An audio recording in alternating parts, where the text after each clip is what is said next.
Data East goes cassette. Sony introduces the 3.5-inch floppy. And Xerox reinvents the desktop. These stories and many more on this episode of the Video Game Newsroom Time Machine. I've been waiting a long time for a chance to say this. Stop the presses. Requiescat in pace. Makes him crazy, man. What is a man? It's me, Mario. What a mess. Get over here! Please save me.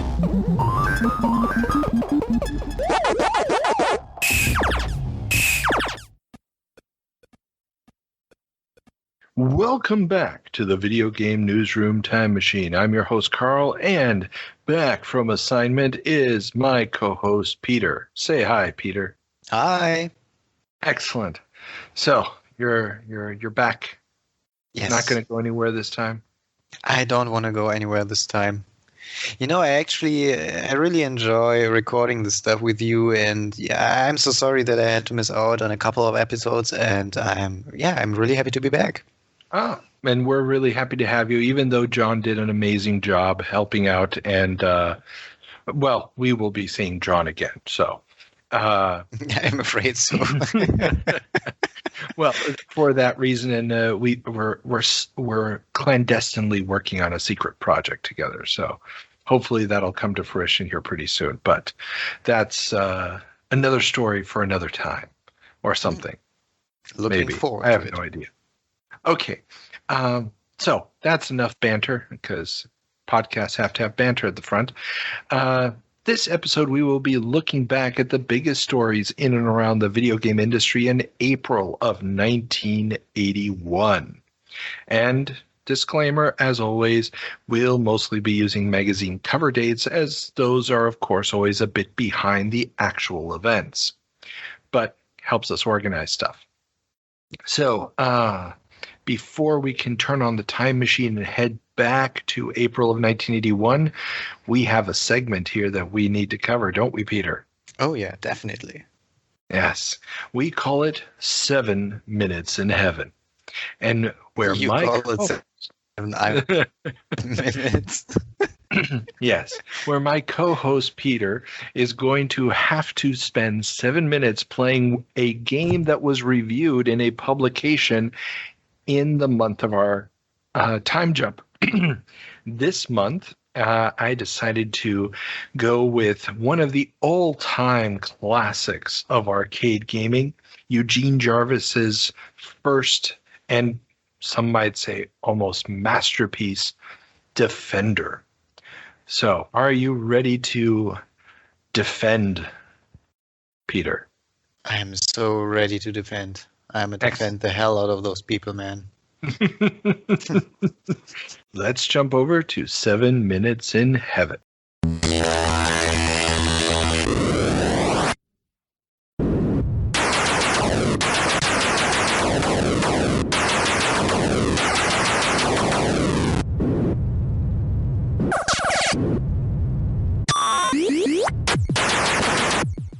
Welcome back, Peter. How were your 7 minutes in heaven? Well, I mean, I was flying a spacecraft, so I actually was in heaven. However, it wasn't everything you thought it was going to be. So explain the game to us. What did you see? Yeah. What did you experience? What did I see? What did I experience? I mean, I saw pretty good graphics for when this game actually came out. There were colors. There was a lot of black. There were randomly moving aliens. So the goal of the game is to shoot aliens before they pick up humans and become mutants.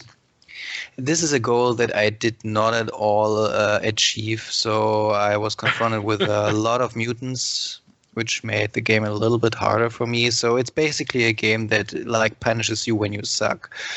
The more you suck, the harder it becomes. And I think this is just a nice analogy for life itself. So I definitely learned something here. Now, what was the control scheme on the game like? So you were flying this airship or spacecraft, and you could go up and down. You could accelerate in one direction, and then you had a button to reverse the spacecraft so you can fly into another direction. And this took me like 10 minutes to figure out. And you only played the game for 7. I like Exactly. that. And then you had a fire button, which I could have just pressed this thing or fired constantly, but I didn't want to endanger the humans. Yeah. Trying not to endanger the humans led to like shooting a lot of them. Mm-hmm. So I could have just kept on firing. Mm-hmm. And Sounds right. yeah. And did you try to save them by using the smart bombs? This is a good question. It was a closed question. It's a yes or no. Yeah, but I want to answer this with another question. There's a smart bomb? Aha, excellent. Well, Yeah, no. It was way too easy for me, so I decided against using the smart bomb and just going hardcore. This is why I was stuck in the first level. And were you using the scanner to keep track of where the aliens were to line up your strategies? No shit, there's a scanner? It's at the top of the screen. What do you think those little dots this were? is the thing. Yeah. No. I figured out that there was like a mini-map. This is what you mean by scanner. Yeah, I figured out there's a mini-map. It was actually labeled scanner. So. It says scanner on it. Really? Yeah. In the demo version, in the beginning, in the demo, it says scanner underneath it. Dude, I'm way too young to pay attention to details. Good point. Yeah. So, what do you think of the game? I think it's a really fun game. It's like in a card game that really pulls the quarters, and I think from an economic point of view, they've done everything right. It's really fun, and I'll definitely come back to this game and try to figure out which other kinds of enemies are in this game. And I think this will take me another 7 or so hours to get past the first 2 types of enemies, and then I'll just be embarrassed and surrender to the difficulty of the game and go back to my modern times, like reduce the difficulty level kind of games. Very good. And like I said during the video, which everybody who's a Patreon can go to our Patreon site and see Peter blow up again and again and again. Dude, I also shot a couple of humans. Oh, that's true. Also, killing the hostages, basically. Yeah. You will never get them alive. The video's up there. And for everybody else, we had a little bit of commentary how this was Eugene Jarvis's first game. And, I'm so looking forward to sending you up against Robotron 2084. That is going to be hilarious. For everyone else. Exactly. Yeah. Okay, cool. So that's 7 Minutes in Heaven. And before we can turn on the time machine, we have one more stop, and that's with our good friend Ethan in the Department of Corrections. Welcome back, Ethan. So, tell me, what did I mess up in our trip back 40 years to, what month was it? Oh, yes, March of 1981. Things get a little spatially confusing over here in the Department of Corrections. All the windows are barred. You're not allowed to look at the outside world when you're getting corrected. Okay. I will now focus like a laser on the one thing that's still left in the room. You and your list of errors. Yes. But of course, first, we must have a comment. Though, of course, it is not a Peter comment. It is a John comment, which is less sketchy. So thanks again, John, for coming on the show, as he does. Yes. This is less of a comment for him, but just more of a thing. Since you played Asteroids Deluxe as the intro game, I wanted to share a little something because I interviewed the project leader on that, Dave Shepard. Cool. Yes, and it was printed in my book, Candid Conversations in Code, which is not available at the moment. I'm working on that, but basically, it's not much of a huge improvement from Asteroids. It's basically they added the Pokey chip from the Atari 8-bit computers. But he said that the reason he wanted to be on that project, he didn't like Asteroids, actually, but he wanted to be in charge of it because he felt that if he wasn't, then some Nimrod was going to be in charge of the project. So sometimes you just got to do something to, what's best for the company. So in this case, he took up that role. He was the hardware designer, the sound hardware designer, project leader. And yeah, it turned out into a decent follow-up to Asteroids, though, nothing is ever going to beat Gravatar in the Asteroids beating department. Gravatar is awesome. It sold nothing, but it's really good. No argument here. I have played my fair share of Gravatar over the years, so respect. So when you get around to that, that's definitely the game that Peter or John should play. Definitely. I shouldn't put Blasteroids high on that list. I haven't played it, so I don't know. You haven't missed much. Okay. All right, into the corrections part. All right, so you were talking about in your 1961 jump, Fairchild, you said introduces the IC, but that's not correct. Texas Instrument technically had an IC before that. It was basically just a brick of germanium. It wasn't very sophisticated, so Fairchild gets the credit for developing the process, the planar process, which makes the IC, the tiny chips in computers, possible. But they did not technically introduce it. Gotcha. Okay. Excellent. Technical KO on that one. And on to the next 1961 thing, talking about John Kamini and Kurtz. You're talking about Kamini and Kurtz as the creators of BASIC, but Kurtz had basically nothing to do with the creation of BASIC. He was in charge of this department that eventually birthed BASIC. Kamini had some direct involvement in it, and he wrote the first game that was ever written in BASIC. But Kurtz didn't really have anything to do with the formulation or structure of BASIC, but I think he did have some more direct involvement with the Dartmouth time-sharing system, which is the system BASIC kind of proliferated on, and the first widely available time-sharing system. Oh, okay, cool. Yeah, that's one of those things where I have to admit I probably relied a little too heavily on Wikipedia, something I should never do for that one. Yeah, and in the case of BASIC, it was actually the people who got it up and running were the students, not even grad students. Really? Undergraduate students. So they deserve a good amount of credit for that. That actually may be something where if I can get some good sources on it, do an extra episode, because the creation of BASIC, basically, pun intended. Yeah, I know, that was terrible. That is kind of a game changer. So, okay, good. Yeah, good to know. The big source that you'd want to look at is the People's History of Computing. I'm forgetting the author off the top of my head, but that's like the most heavily sourced history of BASIC that exists. And she did a good job on that portion of it. Okay, next one. Jack Trammell is the co-founder of Commodore. There was another guy who technically founded it with him. He left pretty soon, but he is still the co-founder. I nitpick about this just because I don't want people's names to be lost to history and the depths of time and all that, I completely concur. I never heard that there was a co-founder before. You don't happen to have a name, do you? Look at the Wikipedias.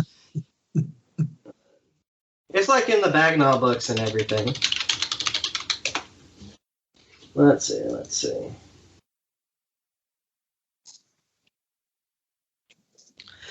A Mr. Manfred Kapp was the co-founder. Kapp. Okay. Yes. So back in the typewriter days, he was Jack's partner. Gotcha. And he was actually tracked down by Brian Bagnall who's doing a book eventually on the early years of Commodore called Commodore: The Early Years. But that's only for his Kickstarter backers on his last book on the Amiga years and everything. So hopefully he'll release it more generally eventually. Oh, okay, cool. All right, next thing up, you're talking about computer networks and things. You said the phrase AOL was coming up around this time, and then you mentioned the source. And those two things are related. I'm sure you kind of know the story. Yes. I mean, the source did not grow into AOL, but it's just like, this is more of a grammatical complaint than anything, just because they're like, so AOL is a ways off. Quantum Link, the thing that becomes AOL, emerges in 1986, I think, or 85, something around there. Eventually you'll cover it at some point. And the source was founded by the guy who would head that venture that became AOL. Yeah. Quantum Link, 86, that late? Would have thought Quantum Link was earlier. 84, 85, 86, something around there. Okay, I just know that it was the platform for Habitat by LucasArts, which came out in 86. That's all I know about Quantum Link, really. Really? Okay. Yeah, no, there's some other stuff about it, but yeah, I knew they were all somehow together and stuff, and we've covered so many of these online platforms in this early period, and yeah, you are correct. I goofed that one up. And finally, talking about the computer game company Automated Simulations, soon to be called Epix, you talked about some board decisions in relation to the Michael Katz interview, but you said that Epix was public, and they were not public. They were a private company, but they still had a board and everything. Oh, really? They never went public?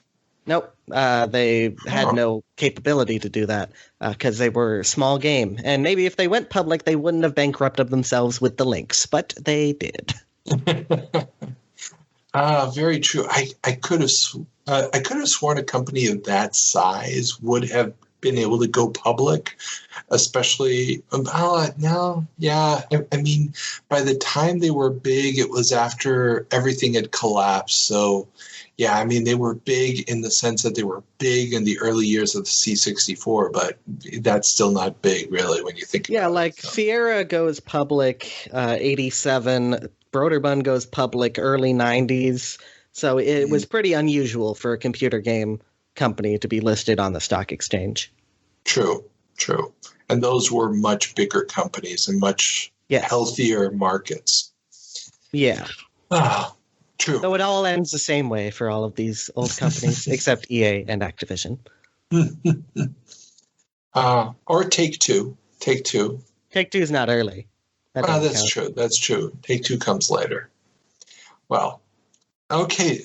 So I guess that's it for this jump. We're closing the book on this one. So we will see you next time in March of 1991. Excellent. Thank you, as always, Ethan, for your support and your good work. Ciao. You know what the Department of Correction really shows? What? I might screw up 7 minutes long in the 7 Minutes in Heaven. You screw up for the rest of the podcast. There wasn't that many corrections this time. No, it was just some minor details. Tiny little details. Mm-hmm. Oh, well. Okay, let's turn on the time machine and make even more things wrong or something and fly back to April of 1981. Rapidly becoming an international craze. 1981. This is only the first step in newspapers by computer. Right in the midst of it, don't you? Welcome to April of 1981.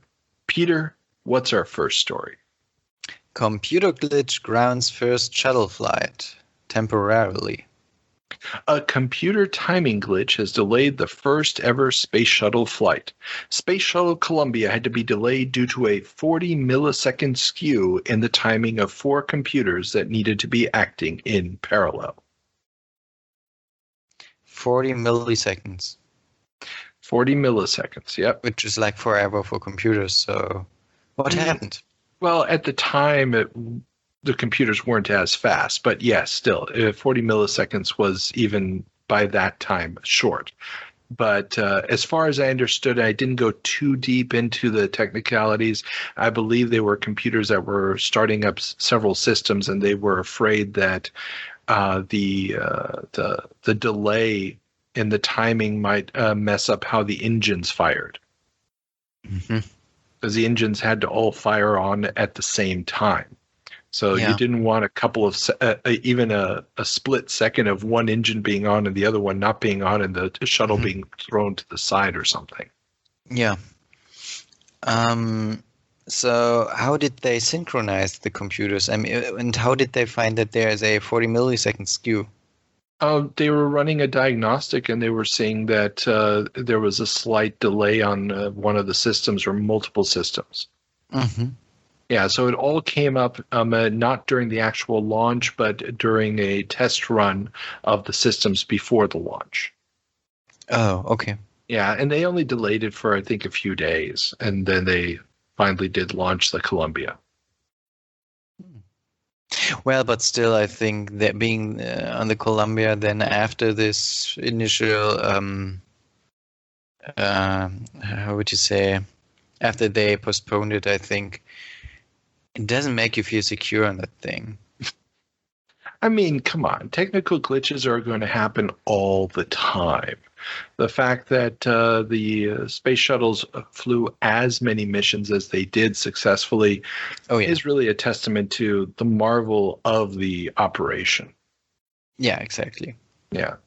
And, I mean, it's not a huge historical thing about computers, but hey, it's the first space shuttle flight. It was computer related. I wanted to have it on here because I grew up, I mean, in the era of the space shuttle. I mean, I don't remember a time in my childhood without the space shuttle. It was always there. Space shuttle toys, space shuttle on the news. It felt like, okay, we're making our real, you know, the reusable flight. We're going to be going into space, and yeah, it was an important part of my childhood. So, did you ever go to a start of a space shuttle? No, and the crazy thing is, I lived in Florida for years. Exactly. I could have, and I somehow just never did. I mean, I've been to Cape Canaveral several times. I've done the tour of the old launch site, seen the old vacuum tube computers that they were using to coordinate the initial tests and stuff. But I never actually went to a shuttle launch. Go figure. It's weird. Very weird. But, oh well. I mean, at some point I'll may see a launch of something, so it's all good. Yeah, never give up hope. Moving on, Data East launches cassette system in the US. Japanese arcade maker Data East is ready to launch their Deco cassette system in the US. The system promises to dramatically reduce operator costs by allowing them to switch out games by just swapping software tapes and a controller board at a fraction of the cost of traditional arcade cabinets. Similar interchangeable systems were announced by Century Electronics out of the UK and Omni out of New England. So explain to me how this works. The games were on the cassette drive? On cassettes. Okay. Like similar to music cassettes. Yeah. So when you played the arcade game, the cassette tape just went through. No, as far as I understand the system, and again, some technical details may be off here, but as far as I understand the system, the operator loads it into the system memory. Or it does it once when you boot up the machine. So it's I want to say, because it doesn't make a lot of sense, you'd be able to unplug it and the chips would still remember. It's probably one of those things where when you boot it up at the beginning of the business day, it runs the cassette once, loads it into memory, and then it's in memory until you shut the machine off again. Okay, so the cassette drive was basically the hard drive, and it played. It was just the storage medium. Okay. Whereas normally on an arcade board, the storage medium is ROM chips. Which are considerably more expensive. Yeah. So this basically means that you can use more or less every card system for whatever game, if the controls fit. Well, no. You need to have games that are small enough to fit into the RAM that is available in the Deco system. And this is going to become the major headache for the system. That you're not going to be able to put games that are larger than a certain size on it, because the RAM that you're loading the game into on the board isn't being expanded. And you can't load up a second wave of the game. Whatever you can fit into the RAM, you fit into the RAM, and that's the game. Yeah. And what kind of games could you play on those Deco cassette systems? A whole bunch of arcade games came out. I mean, most of them are not memorable, but there's a couple of titles. Burger Time is probably the most well-known game that comes out on the Deco system. There's also a port of Boulder Dash, which is a computer puzzle action game, very famous, and also Bump and Jump. Which was a sort of a racing, overhead racing game. So there's a ton of games that come out, but those are the big ones. And I believe that both Burger Time and Bump and Jump do also get regular non-tape-based releases later on. Just because, I mean, they're so popular and the system doesn't really catch on the way that that Data East was hoping. I was wondering why not. I mean, those things were really, I think they were pretty cost efficient or low cost to the arcade cabinet, place owners. Arcade. Well, yes, but it's very limited. So you have to look at it the same way that old 8-bit computers would load games. So if you loaded a game off of cassette on a C64 or Spectrum 48K or something, you could load as much data as could fit into the RAM. So let's say 64K of RAM or 48K of RAM or whatever. And after that, if you wanted to load more data, you were going to have to dump what was in there, re-access the storage medium, and take it from there. And most games on those platforms stuck with a single load design. So you crammed in as much game as you could in that one load from the medium, and that was it. And if whatever didn't fit. Okay, but then I wonder why they didn't just put in more RAM into those systems. Because RAM is a lot more expensive than ROM. And the more RAM you have, the much more expensive. RAM is extremely expensive at this point. RAM is going to remain expensive well into the 90s. Yeah. To the point where every RAM chip you're counting them. And today we're going to talk about a new system that gets a review, and we're going to see just how expensive that RAM is, how much everybody is thinking, okay, if I can shave off a little bit more RAM, I'm saving a lot of money. And remember, the whole idea of the Deco cassette system is it's supposed to be saving you money. So if you're putting a whole bunch of RAM on this thing, it's going to be a very expensive initial cost. Exactly, but then the games will be cheaper. Well, they will be cheaper if the games show up. Now, if you spent a lot of money on it and Data East decides to drop the system, then you're kind of SOL.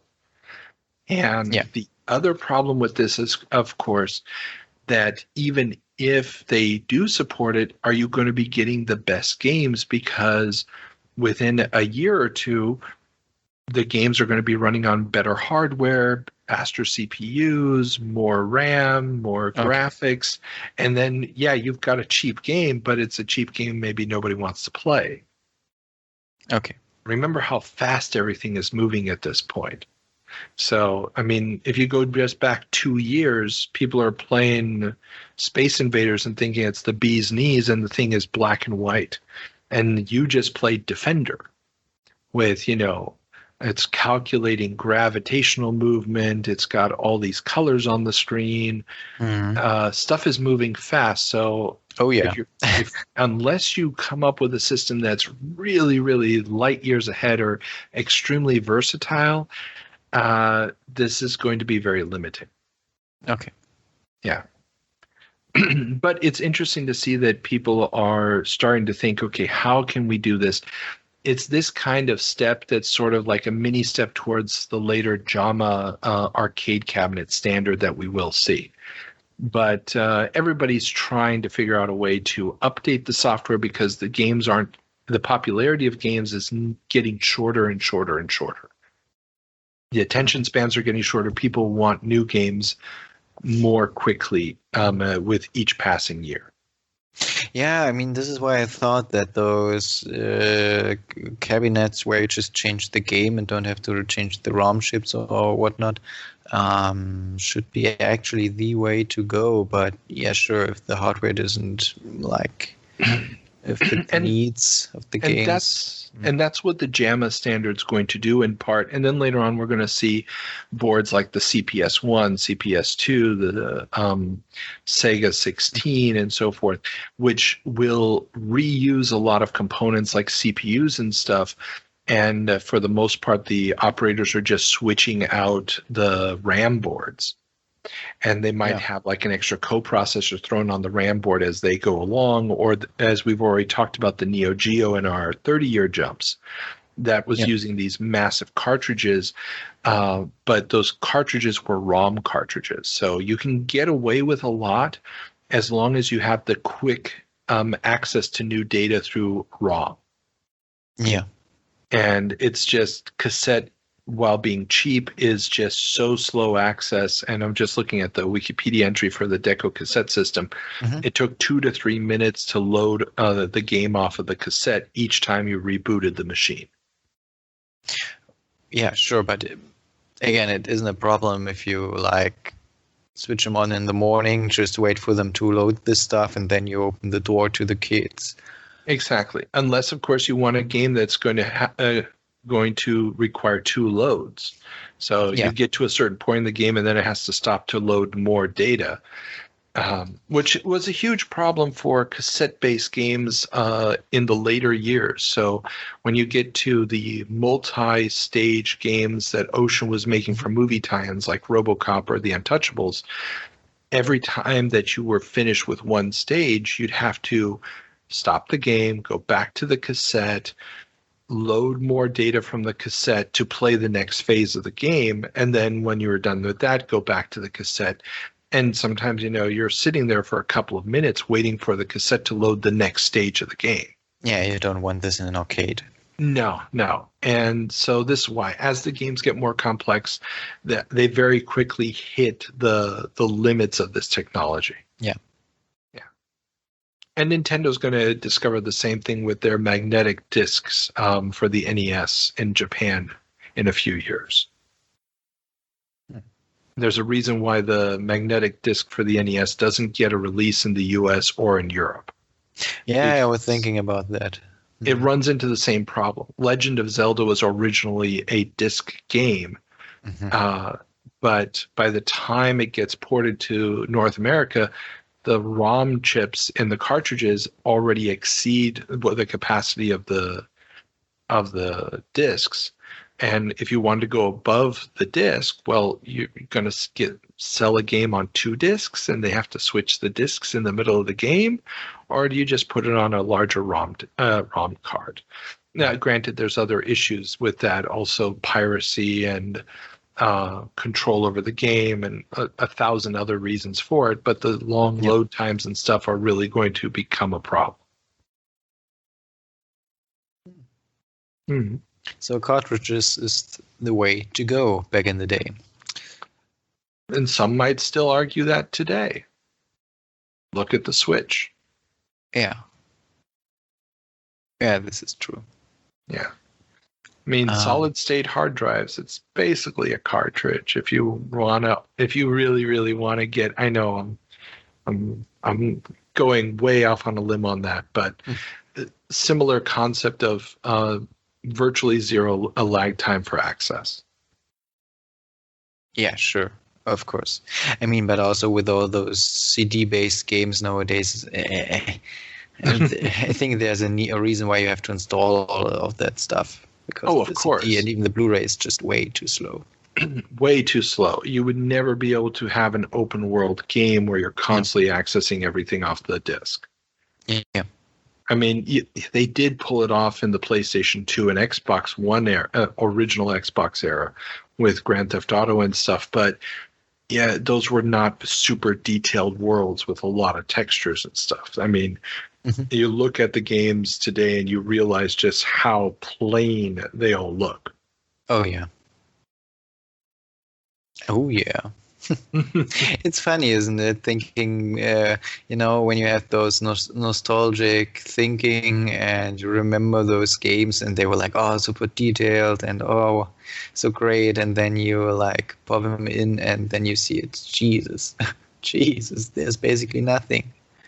Yeah. I have that feeling all the time. But I've kind of gotten used to it, and I don't look at the games with rose-tinted glasses, or I try not to.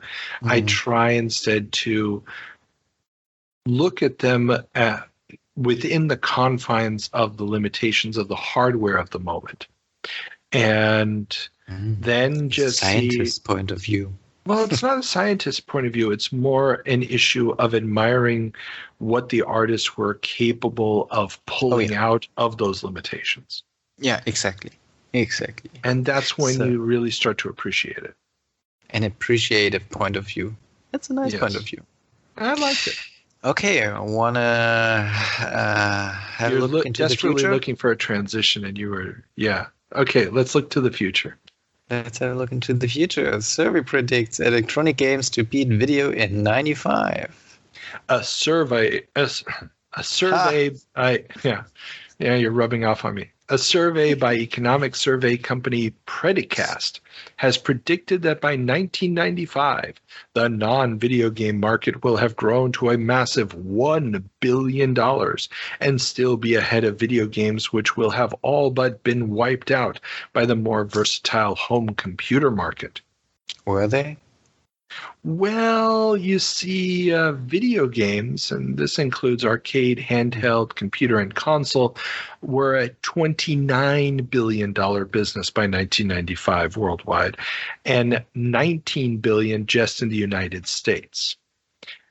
Consoles were huge. 95 is the year that the PlayStation and the Saturn launch, and home and portable non-video electronic games, and we're talking about portable games, are a throwaway product that nobody really cares about by 95.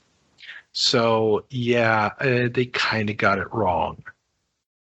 But it's interesting to see. Slightly. Yeah, but it's interesting to see how really we talked about it several times on the show, this idea that the computer is going to replace the console, that the console is just this transition product to get us to the versatile home computer, is really pervasive as a concept at this point in time. For me, it's just interesting that those surveys that do a forecast for 10, 15 years, they are never right. Never. Well, of course, because the study of economics is a bunch of nonsense. I mean, you're trying to predict human behavior. It's absolutely, positively bogus voodoo witchcraft nonsense that a whole bunch of idiots get paid a lot of money for. Yes, I know. I have an axe to grind with the study of economics. How could you? It's at best useful as a branch of history to understand what happened in the past, but trying to turn it into a quote-unquote science for predictive purposes is a fool's errand and really, really should be avoided at all costs. But that's just me. And this is just another perfect example of that. All right. After a little rant against economics, which I cannot totally agree with, but to 95%. The other 5% is just to make me feel like all my studies haven't been for nothing. I make a decent living, so they weren't. Anyhow, I think I just said something about idiots making a lot of money. No, okay, just kidding. Fair enough. Moving on, Mattel announces Intellivision keyboard again, and a prize. That's right. After the Fresno test market, the keyboard should be coming in April or May of 1981 at the low price of just $700. That, combined with the retail price of the master component, aka console, of $300 makes it, well, a bit pricey. So, to sum it up, the base console costs $300 and the keyboard is $700. Yes? Did I get that right? Yeah. Why on earth? What was it, like a golden keyboard, or what was so special about this keyboard? Well, the Intellivision had a 16-bit processor in it. It was actually very capable as a console. The keyboard component was actually almost a complete computer system, using a completely different CPU with the ability to have storage devices and everything. As far as I can understand it, it's basically just piggybacking off the video output and the controllers of the console. But other than that, it's its own machine. Okay. And this thing has been delayed ever since the system launched. And because there's pressure from people who bought it under the promise that they were going to be able to upgrade it to a computer, there's increasing pressure to actually release this thing, even though nothing really is being developed for it. My interview with Don Daglow, his first project working on Intellivision stuff was to develop software for the keyboard component right at the launch of the system or after the launch of the system. And unfortunately, it was very apparent internally that this was not going to go anywhere, and he was taken off of that and then started developing games for the console. So, this thing has basically just been languishing there, and it's going nowhere fast. No, not at all. Yeah. Now, it would ultimately get delayed all the way to the fall of 81, and it would come out for $600. Oh. But only in Seattle and New Orleans. This is all just the result of some legal bullshit in the background going on, isn't it? It's basically so that they can still claim that it came out, and then they also sold some over mail order. But if you really, really wanted it, you could still buy it. Yeah, again, but I really don't get why. There's really no reason to, especially because you've got machines like the VIC-20 and stuff coming out for a fraction of the price of the keyboard component, let alone having to add the console to it. Yeah. And oh, well. Want to talk about something with the future? Sure, let's hit it. Sony announces the 3.5-inch floppy. The 3.5-inch floppy Sony has introduced would not be the disc of choice we all remember from the late 80s and 90s, but instead be a forerunner with very similar functionality, but a later consortium of 21 companies would agree on a standard that would add double density recording capability. So the form factor, the idea of the plastic shell and the little metal flap, that's all present in this first version. Yeah. But the consortium later on would add the very important double density aspect to it. What does double density mean? increases the storage capacity. Oh, okay. So this original version doesn't store nearly as much as later floppy disks would. Because you stored the data denser on that thing. Got it. Exactly. Makes sense. It's basically what you said, but now that I say it, it sounds way better. No argument there. Okay, interesting. And I think what is really interesting is that there's actually a consortium of 21 companies agreeing on something.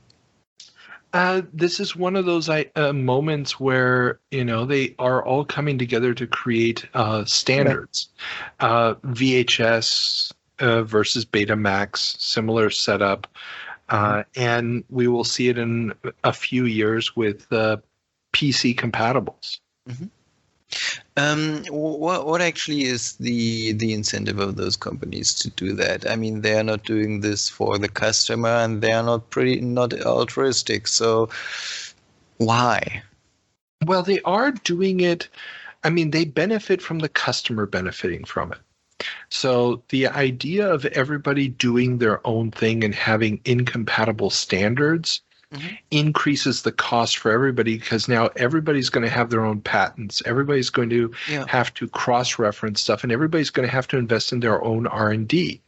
Yeah. By agreeing on this, they can share some of those costs and have hardware and media that is compatible with one another, so that everybody can benefit. Because if you're manufacturing a disk drive, and you invest a lot of money in the setup and everything else, and then it turns out it only has like a 3% market share, you don't have the economies of scale necessary to continue to produce that hardware.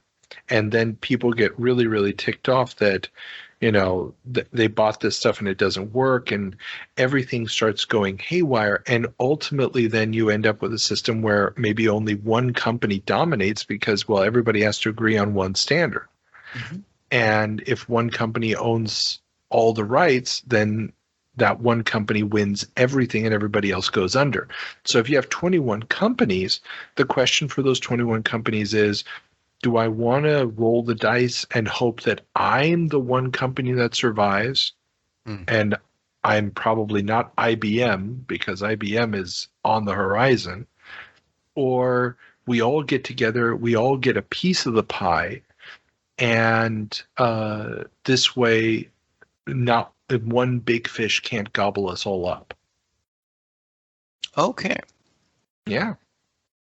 And I mean, by having this much larger market, you're also increasing the user base. By increasing the user base, you're also increasing your own business. Also, that is true. See? That is true. So they are basic. Well, see, you love economics. I just wanted to prove a point. Anyhow, want to move on?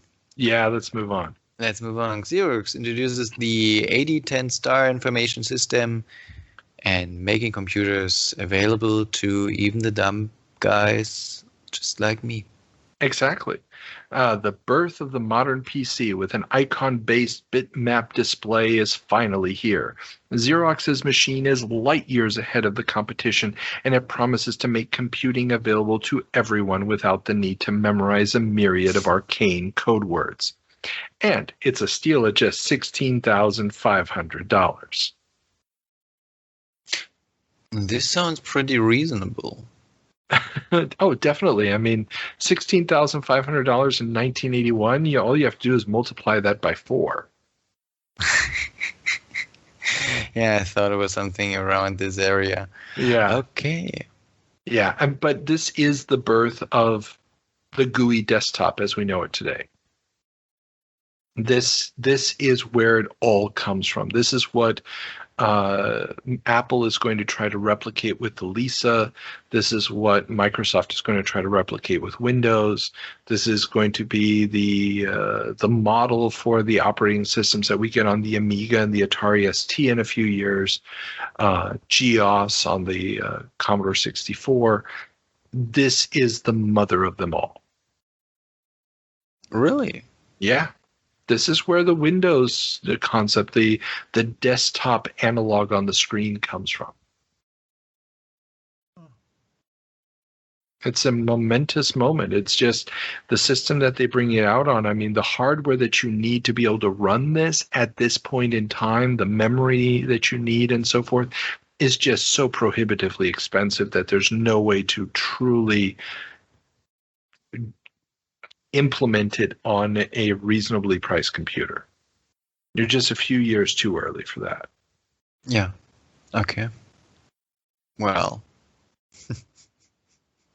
Did anyone actually buy the thing for $6,500? Well, these were actually designed as workstations in offices to be used on networks. Okay. Yeah. So they had things like email, inter-office email systems and stuff like this installed. They were not just primary, they were designed for use in an office space. Okay. But still, I mean, even for offices, $6,500 is not, well, it's not nothing. Oh, it's tremendously expensive. Now, I mean, office computers at the time are also not cheap, but this thing is kind of a revolutionary product, and they're trying to target really, really big, powerful corporations that can afford this long-term investment. It's just, I mean, it's too far ahead of its time for the cost. Okay. Jeez. Anyhow. Exactly. Want to talk about something else that's just far too ahead of the time? Well, it's not that far, but yeah, let's talk about it. The Osborne takes computing on the go. The world's first luggable computer, the Osborne 1, is the talk of the media this month. With a Z80A processor and 64K of RAM, it will run CP/M and all major productivity packages. Now, if they could only get that screen a little bit bigger. How big was it? 5 inches. Did I ever ask that question? But anyhow. 5 inches, and it's a monitor. It's not an LCD. It's an actual tube monitor. Okay, so it's pretty lightweight. If 10.7 kilos is considered lightweight, yes. And financial-wise? Well, at $1,795, it's only a tenth of the price of a 8010 Star system. So it's actually not terrible given what you're getting. I mean, it's still using 5 1/4 inch floppy drive disks, has no hard drive, but that's that's standard for the time. Hard drives are still not that big of a deal yet, and it can fit under a chair in an airplane. Something that probably wouldn't be true today with the much narrower chairs that we have on airplanes. It can do 24 rows of 50 characters on screen. So, I mean, purely on those metrics, it is a full-blown computer, and you can take it with you. So did it have like a battery inside, or did you just also have to plug it into a power outlet? That's an excellent question, but I'm guessing it has to have some form of battery built in, because otherwise you wouldn't have been able to use it on a plane back then. Oh, okay. It was no switch off your cell phone policy back then. Okay. Yeah, I mean, back then you didn't have the power plugs everywhere on the plane. Yeah. Yeah. So I'm guessing that, but yeah, it's the only thing that makes sense at that point in time. So who was that machine made for? What could you do with that thing except having 24 rows of 50 characters?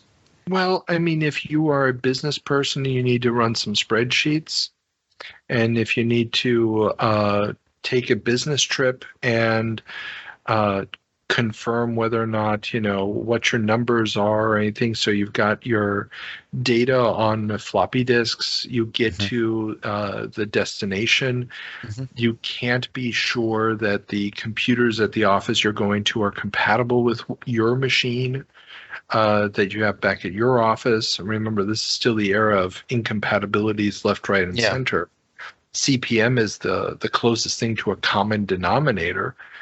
And so by having your computer with you, you can actually, pop it open, get a bunch of work done that you would normally do at the office, crunch a bunch of numbers, prepare a bunch of letters and everything else. And then by the time you get back to the office, you hand the disk to your secretary and say, here's all the work ready to go.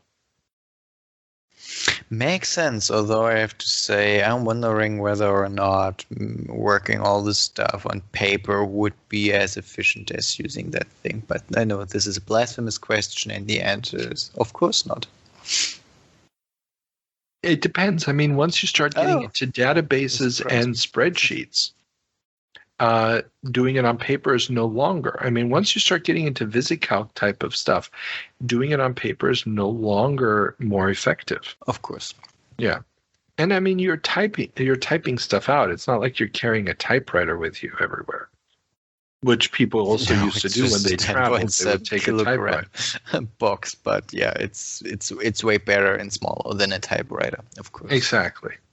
And it folds up nicely and has a handle. So it was like a little luggage. And little is probably not the right word, but yes, but like a medium-sized bag. Exactly. It's like a on-board bag. Yeah, something like that. I mean, I'm looking at my laptop right now, and I'm like, this is your granddaddy. In many, many ways. And remember, it's using a Z80A processor, which is a derivative of the Intel chips. So in many ways, this Osborne is, you could say it is very much in that same family. And it's got 64K of RAM. I mean, this is more than those home computers that we've been talking about, the TRS-80 and the Apple II and stuff. This is a professional grade machine. Oh yeah, it is great. Oh yes, it's powerful. With a 5-inch video monitor. All right. Didn't say it didn't have its downsides. Huh? I didn't say it didn't have its downsides. I don't know if it had an out so you could plug it into a larger monitor. That I don't know. I'd have to look that up again. Dual screen. Cool. Yeah, I mean, it only makes sense, actually. It does. One sec, I'm actually looking. Hardware. You're not looking this up. You're just having I am a look looking through your this memory. up right and now. Okay, I wanted to let you appear better than you actually are. I'm going to cut it up so it sounds good. I didn't say that. Fair enough. And also we have Ethan, so... Yeah. Oh, it has no internal battery. Oh my goodness. An aftermarket battery pack offering 1 hour runtime is available and connected to the system through a front panel socket. Wow. Front panel socket. So you really did have a battery on your lap. Yeah. This makes no sense at all.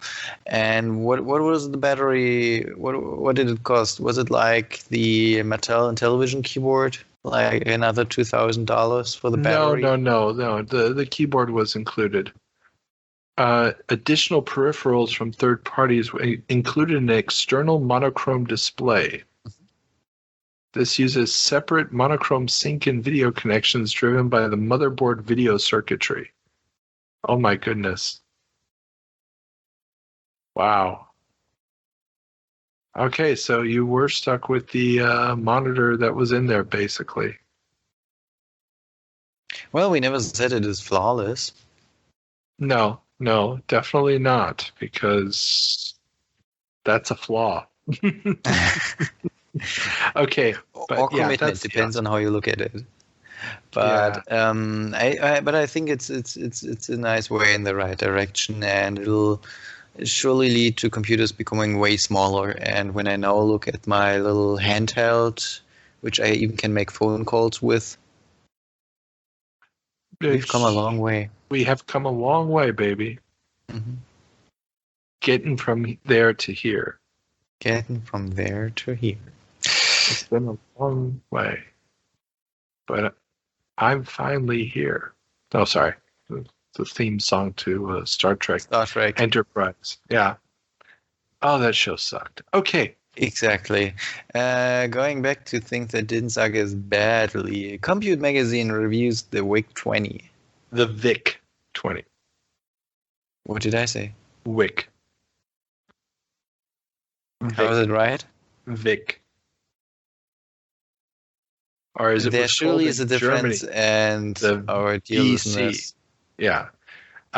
In Germany, it was called the VC20 because they were hoping people wouldn't pronounce it like thick. Oh, really? Yeah. They called it the VC20, which did not stand for Viet Cong. It was supposed to stand for Volkscomputer. Oh, Lord. Yeah, I know. Gotta love it. So, in a very prescient final analysis of the machine, the reviewer wrote, quote, "Personally, I find the 22-character display to be too small to support any but the most rudimentary business applications, perhaps including home finance applications. But at a price of $299, that is hardly the point. It comes with a very fast, high-quality BASIC, and with some excellent graphic and sound capabilities, VIC will create its own market, and it will be a big one." And I didn't actually originally think I'd include the VIC 20 reviews that came out in this month's publications, but this was so prescient because the VIC is going to create its own market. It's going to be the first computer that sells 1 million units. Yeah. And it is not what you would call really a functional or usable computer for your traditional computing needs. I mean, it doesn't have enough characters on screen to really do text editing. It doesn't have enough characters to do proper bookkeeping, but it is that sort of gateway product at a price that is really, really reasonable. And at $299, in comparison with the Intellivision, which is already a couple years old, at $300, you can see why people would think, hey, these computers are going to replace the consoles because look at the prices, look at what they can do. It just makes sense. Well, basically what you said what this thing could do, and also what the reviewer said, was it couldn't do jack, but hey, look at the price. It's fairly cheap. Well, and the graphics and sound capabilities. This thing can actually play games. Now, granted, because it's only got 5K of RAM, those games have to come on cartridge because 5K is not going to be enough to hold a decent game. And you're going to have to be loading stuff off the cartridge. The monitor isn't able to display a decent game. Well, I mean, that's text display. You still have your graphic modes in the VIC chip that are going to let you create sprite-like characters. So you can move stuff around quite fluidly. I mean, quite fluidly for the times. Yeah. And there are going to be some really good arcade ports, both legit and not legit. There's an infamous Commodore-made Pac-Man clone that they did not have the rights to do, but they did it anyway just to get it out there, and then basically paid a fee to Atari after the fact. But yeah, this is the thing. The VIC is going to have this very short period of super success, and it's going to be a games computer primarily. And in many ways, you could say it's the first of the game computers. Interesting. Anyhow, yeah, it's just so far out of what I perceive as a computer. Oh, not really. I mean, it's got a keyboard. It can plug into a monitor. It has storage devices. You load games. I mean, it's still a computer.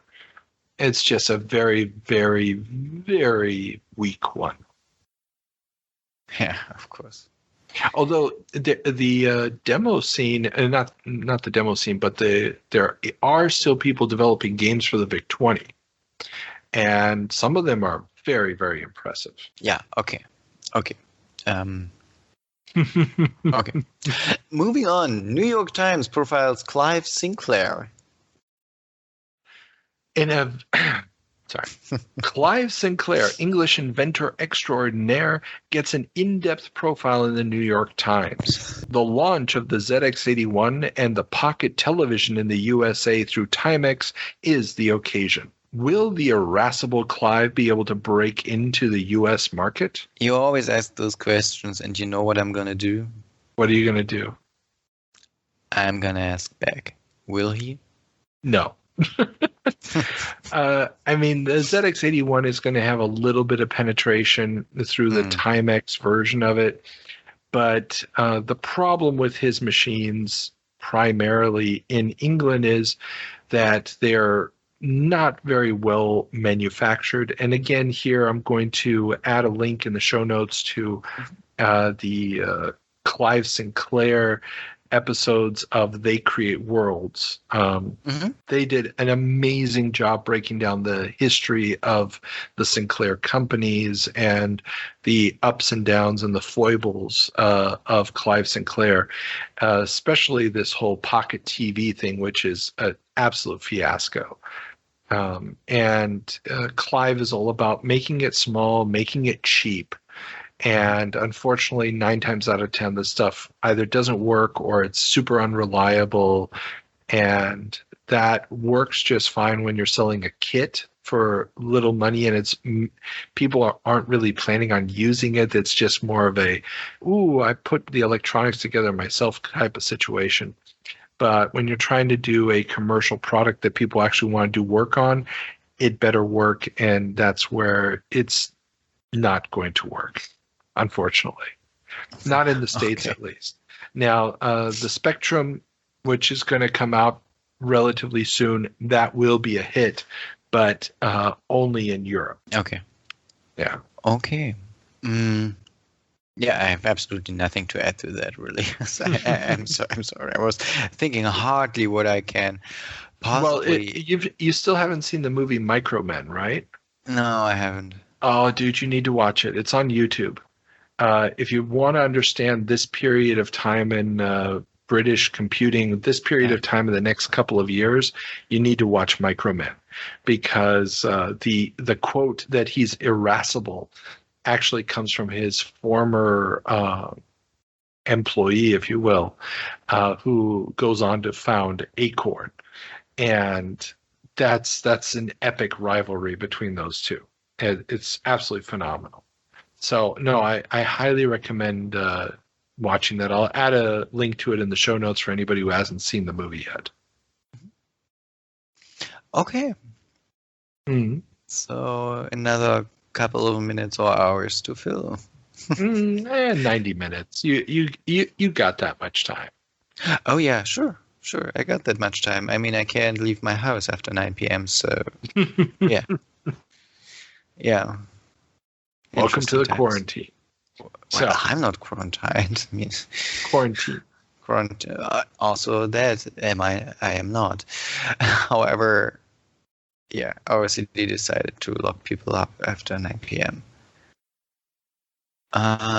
Which gives me time to talk to my girlfriend, and when I talk to her, I talk softly, other than Soft Talk, which didn't talk as softly at all to Microsoft.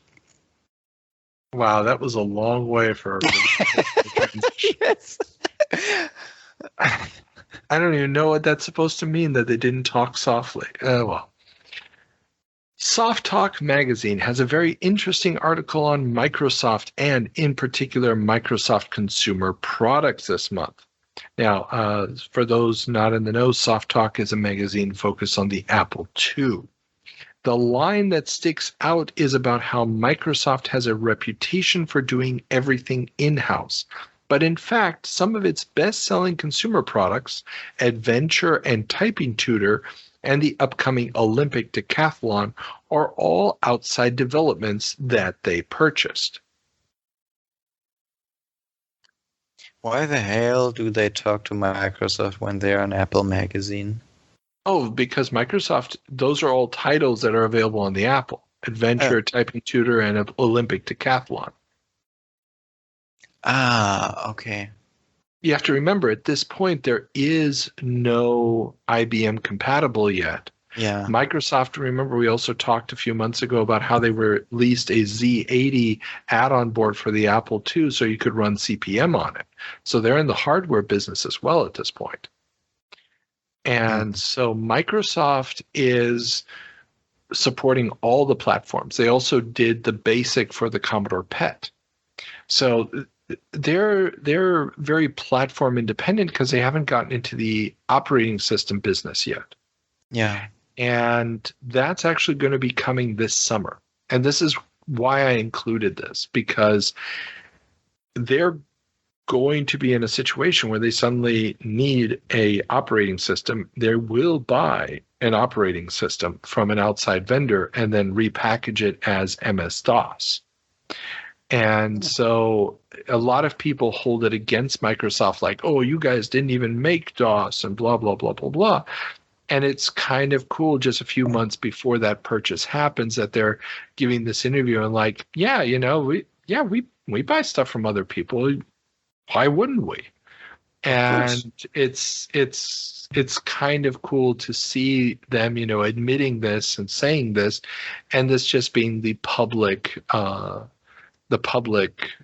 message. So it kind of puts the purchase of MS-DOS into a slightly different light.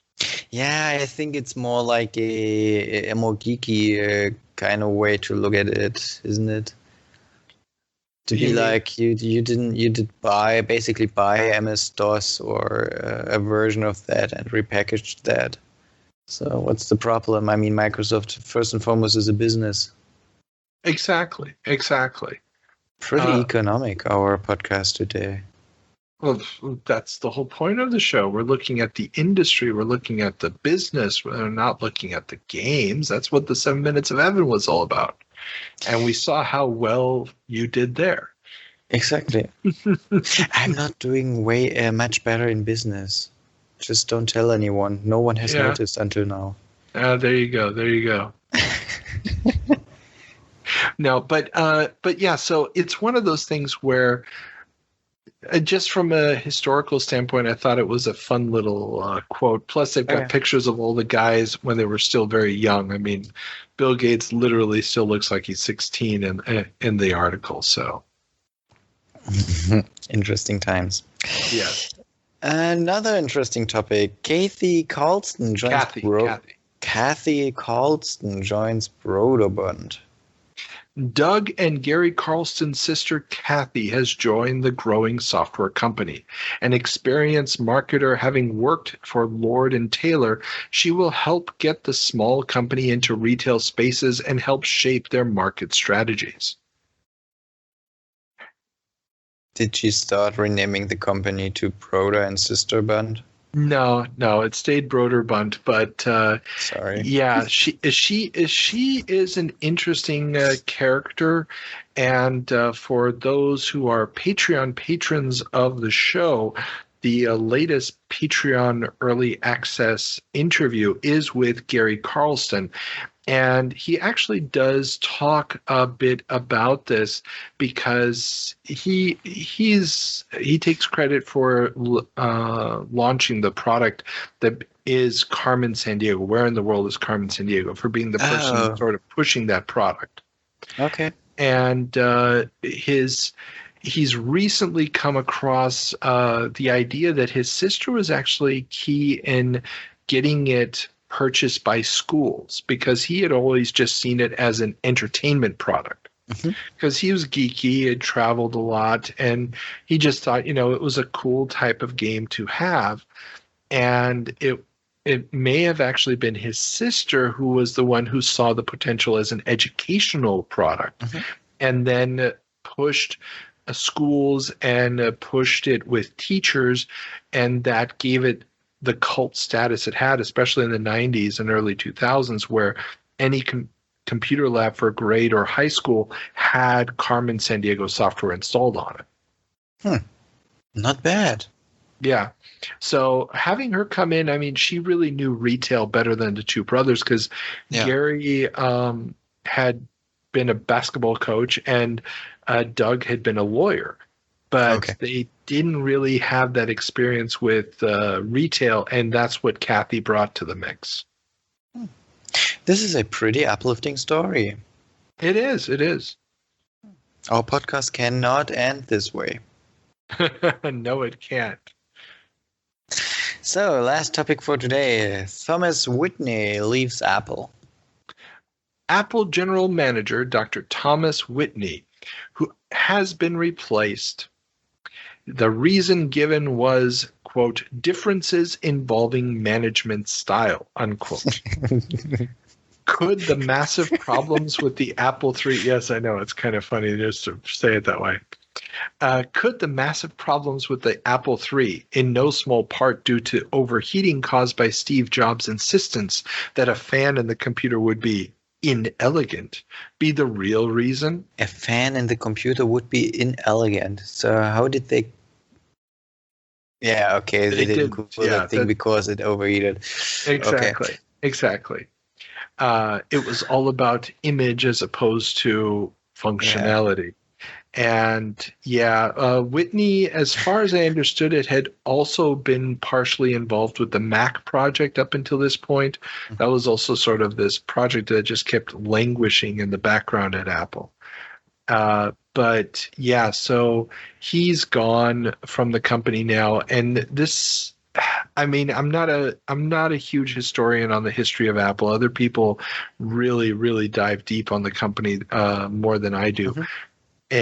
But we're starting to see here, I think, the first beginnings of the cracks where Steve Jobs' style of managing things is going to start to kick a lot of very competent, very professional people out of the company, and also lead to some products that are, well, quite honestly, crap, or at least not market appropriate. Yeah. And there was one article talking about this firing, and where different people at the company did not want to comment because we reported just a few months ago that Apple had gone public. And already at this point, Apple is looking to do a second round of financing, a second round of stocks being issued. And the Apple III has been a horrible, horrible catastrophe. It's cost them a ton of money, but the Apple II continues to sell well.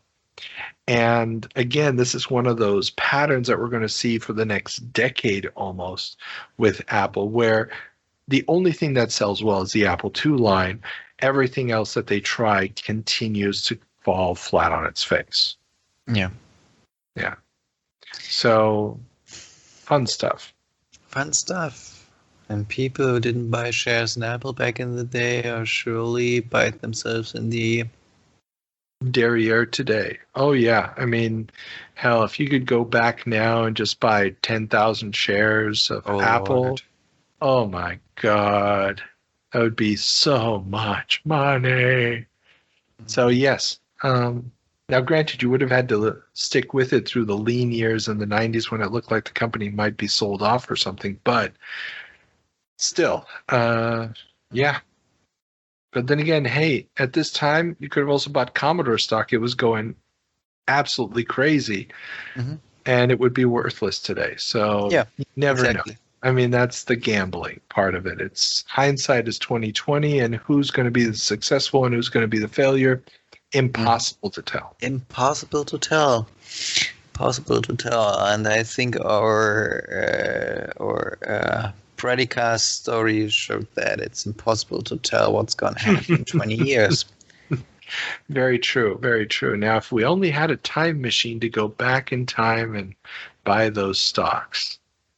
Yeah. But unfortunately, we only have a time machine that lets us look at the news. So, tough. It's really tough because you know where you missed out. Exactly. Yeah. Like I said, economics should be a section in history, a subdiscipline, if you will. But well. Okay. That's the end of the show. That's the end of our trip into the past. Peter, what should be the word of the day? Economics. There you go. Good choice. Yeah. We should have probably plugged this at the top of the show instead of at the end when nobody's listening anymore. But remember, if you do like the show, we have a Patreon account. You can find the link in the show notes. You can help us out for as little as $1, and you will get access 3 months early to our interview episodes. The second half of the Greg Fischbach interview is up there. Find out how Acclaim began its slow and inevitable descent.